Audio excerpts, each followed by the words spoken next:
Magandang hapon po sa inyong lahat. Kami po ay pupunta sa Hillside Church of God. Tayo ay bisita ng ating mga kapatiran sa Hillside Church of God. Napakalayo po ito at napakagaling ang puntahan natin. Pero praise the Lord, nakasurvive naman yung karamihan natin. So ayan, layo yung mga churches natin. Mahal kasi natin yung mga kapatiran natin. So ayan, pupunta tayo, bundok to bundok tayo ngayon mga kapatid. This is also part of our tour of duty and also part of our promotional sa ating coming regional event, which is our first regional assembly ng Mindanao region. Sama-sama po tayo kapatid. So kung ikaw hindi pa nakapag-register, register na tayo. God bless.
Sa una sige mi og kuan balik-balik dire kay ginapuli-pulihan namon ni outreach pa ni sa una dire. Gabaklay ra gyud mi. Gabaklay mi ani. May foot, may kabayo, kasakay mi kabayo. Kung mutuyok mi layo naman god. Layo nang tuyukan. So tumoy ni siya kaayo nga area sa una, murag di ni mapatukuran og simbahan. Pero katong pag anhi sa mission dire sa WJ, dito nag kuan pod namuhat ang Ginoo. So mo nang napabarog ning ato ang simbahan, ang Church of God Hillside. Actually kana nga pangalan gikan sa Pikas kay ang main gyud ani sa Tabok sa bukid. Pinaka main gyud ani. Tapos mas daghan man ang tao dire, outreach man ni sa una dire. So pag suggest ni Pastor Anthony nga katong mga dugol emerge na lang, emerge na to. So mo na nga diri gipatukod ang simbahan kay naa diri ang daghang tao. And gitawag gihapon siya nga hillside kay daplin man gihapon sa bukid. So mo na siya nga story ani nga simbahan. Salamat sa Ginoo karon. Nagpray sila og pastor, giatagan sila si Pastora Charity ang nahimong pastor diri. Taga diri pagyod. And dili lang kay Shara, gihatagan pagyud siya og partner nga pastor gihapon, si Pastor Markel.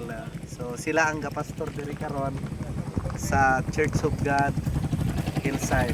Okay, so para makita nato ang area, tara, diretso ta. Kami po yung F4. Think, focus, freedom, and fire.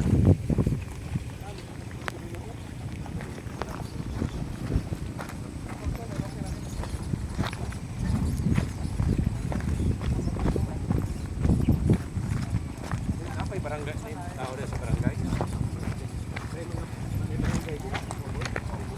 Kami.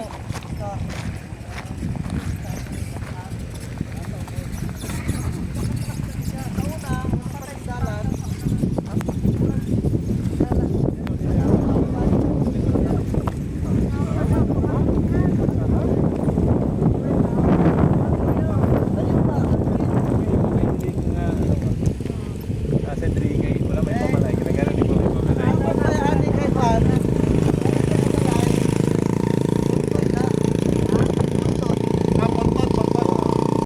Andito na po kami sa Hillside Church of God. Ito po ay pinagpastoran ni Pastor Martil. Ito po yung district overseer natin, Pastor Jason.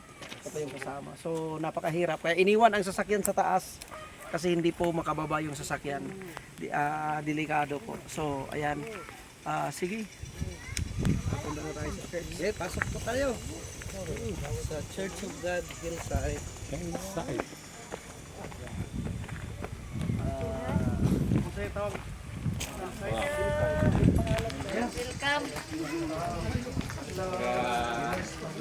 Kita hillside gitu siya ba? Mother! Hello po. Hi!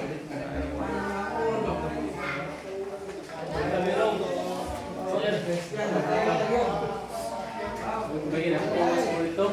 Oo. Ay, kaya magtindi ang inuman niya. Baba lang, no? Ay, pumunta niya dito dito. Nanay!